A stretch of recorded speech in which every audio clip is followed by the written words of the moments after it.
So you have a bit of property, or you're getting some property and you're interested in homesteading or at least raising your own meat. Let me walk you through the process. So the first thing you're gonna do is get a whole bunch of Highland cows. No, don't do that. Don't do that. It's the start of March here in Canada, and as you can see behind me, we still have a ton of snow. But right now is when we have to start getting ready to raise our own meat for this entire year. So right now, the journey begins by first getting yourself some laying chickens. If you don't have any animals whatsoever, I'd suggest starting off with maybe 3 laying chickens and a rooster, if you're allowed to have a rooster where you are. You're gonna have to call around to co-ops, BMRs, PV Mart, Tractor Supply, that kind of thing. And what you need to find out is if you need to order your birds in advance. Right now is when we have to order ours. We've already ordered both our meat chickens for this year and our pigs for this year. Pigs come later in a bit. But you're gonna phone around and see if you have to order them now and reserve them for later pickup.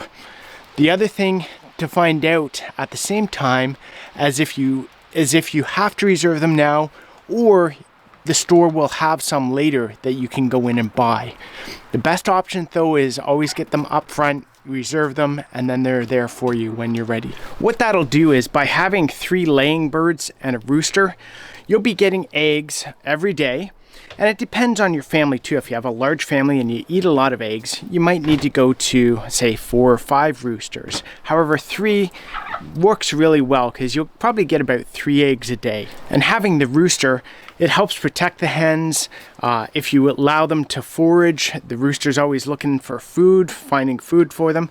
And if you want to continue this journey into self-sufficiency, you'll need that rooster to fertilize the eggs for you to be able to hatch more chickens as you go along. When you're building your coop for chickens, you really don't need anything fancy. This part here I built kind of like a shed with 2x4s and good plywood.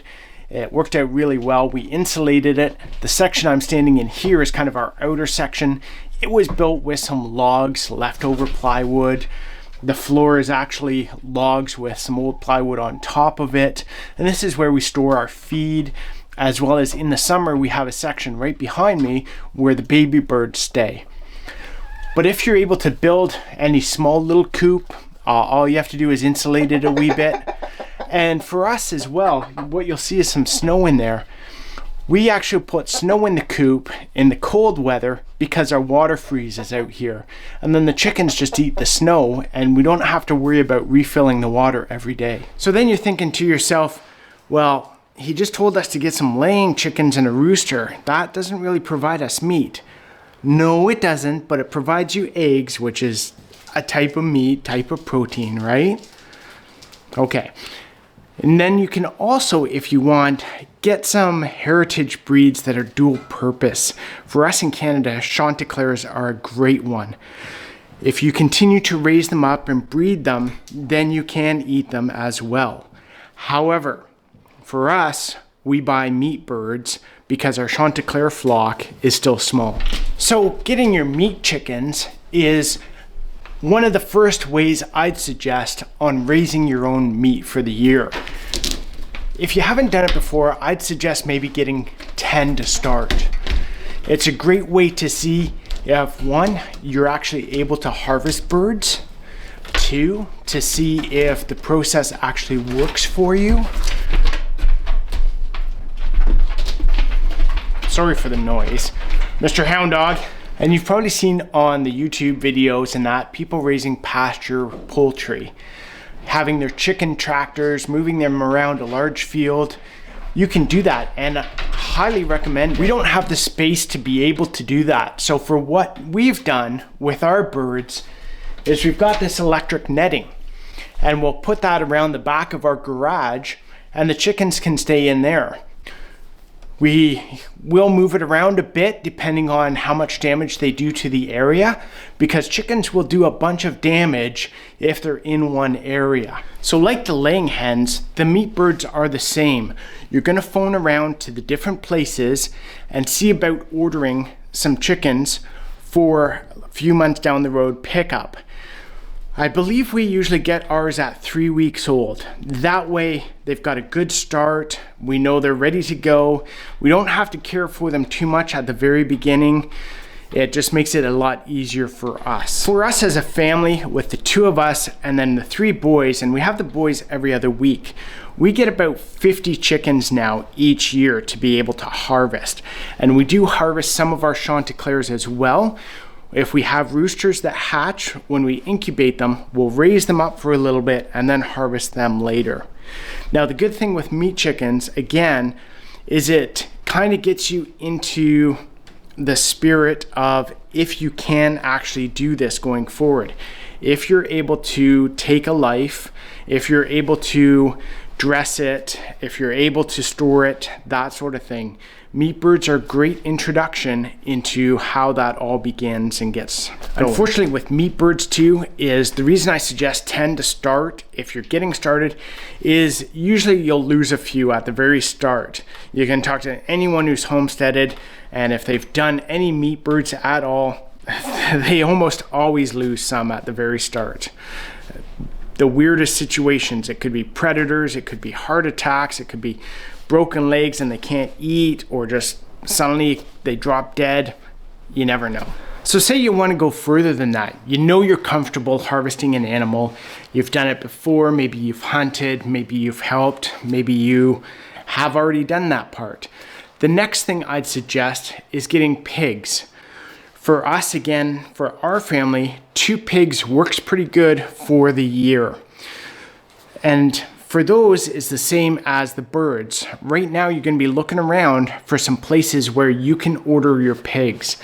Again, we order 2 and we pick them up a couple months later when they've already been raised up for, I think it's a month or so, something like that, maybe. Now, the thing with the pigs, though, versus, say, the meat chickens, is you might need a bit bigger equipment. So moving a pig requires a bit more work. So you're gonna need an ATV, a truck, a winch, a tractor, something like that to be able to move the pigs around after you harvest them. Now for both the pigs and the meat chickens, I don't want you thinking you have to go out and get a whole bunch of fancy equipment, because you don't. Once you've done some meat chickens, some pigs, maybe some sheep, goats, then I'd recommend, if you have the space, the time, and the money, then get into cows. You can do something where, again, it's like the pigs, where you buy them in the spring and then raise them up and harvest them in the fall. You can go to auctions and get cows and do it that way. However, you know, having 1 cow by itself out in the field isn't always the nicest thing. So if you can get 2 cows and do it that way, that's great. For us, we invested in the Highlands. We knew it was going to be about a 6 to 7 year payoff before it made it worthwhile. But for us, that was the way we wanted to go. We wanted to become kind of self-sufficient as well with the cows. That's why we have Joe Beefy here, the bull, so he can get our cows pregnant and continue the cycle each year. The one thing I haven't touched on yet is rabbits. We've raised rabbits up the last 2 years to be able to add to our meat and supplement the other meat that we bring in. However, rabbits isn't for everybody. If you haven't harvested animals before, getting into rabbits right away probably wouldn't be the best idea. You might turn them into pets rather than something that goes on the dinner plate. So I highly recommend rabbits if you know at some point you will be able to harvest them. So for us, again, being a family of 5 with 3 boys who we have every other week, how many animals does it take for us? Well, like I said, it takes about 50 meat chickens. We do about 2 pigs. We do about 14 to 16 rabbits, and we do 1 cow. And that usually gets us through the entire year.